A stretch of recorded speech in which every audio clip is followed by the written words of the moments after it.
সূর্য যখন পশ্চিম আকাশে ঢলে পড়ে তখনই ব্যস্ত হয়ে ওঠে বাসাবো বৌদ্ধ মন্দির প্রাঙ্গণ। নীরব প্রার্থনার এই স্থানটি রমজান এলে পরিণত হয় ভালোবাসা আর সহমর্মিতার মিলন মেলায়। প্রতি বছরের মতো এবারও অসহায় ও নিম্ন আয়ের রোজাদারদের মাঝে ইফতার বিতরণ করছে মন্দির কর্তৃপক্ষ। নেই কোনো ধর্মের ভেদাভেদ, নেই আলাদা কোনো পরিচয়, সবার আগে মানুষ। বিকেল গড়াতেই এখানে জড়ো হন বিভিন্ন বয়স ও পেশার মানুষ। স্বেচ্ছাসেবকদের ব্যস্ততা আর অপেক্ষমান রোজাদারদের চোখে কৃতজ্ঞতা, সব মিলিয়ে এক আবেগঘন পরিবেশ।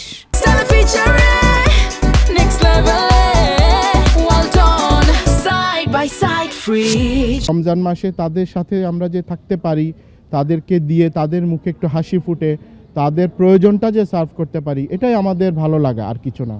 মানুষ হয়ে আসলে আরেকজন মানুষের পাশে থাকাটাই তো আমাদের কর্তব্য। সুশৃঙ্খলভাবে একে একে তুলে দেয়া হয় ইফতারের প্যাকেট। ছোট্ট একটি প্যাকেট, কিন্তু তার ভেতরে থাকে সম্মান, ভালোবাসা আর সহমর্মিতার বার্তা।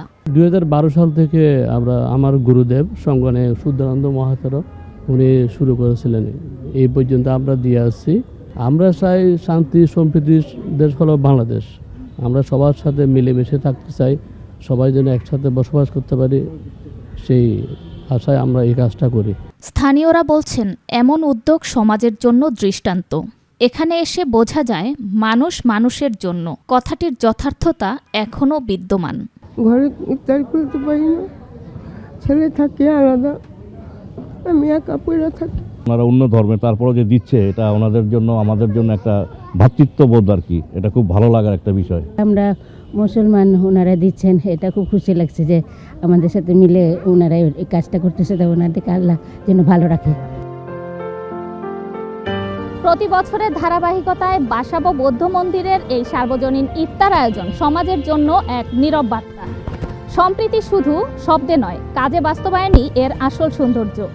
ধর্মীয় বৈচিত্র্যের এই দেশে এমন উদ্যোগ গড়ে তোলে পারস্পরিক শ্রদ্ধা আর সম্প্রীতির সংস্কৃতি। বাসাবো বৌদ্ধ মন্দির থেকে শবনম অবনী, মাই টিভি, ঢাকা।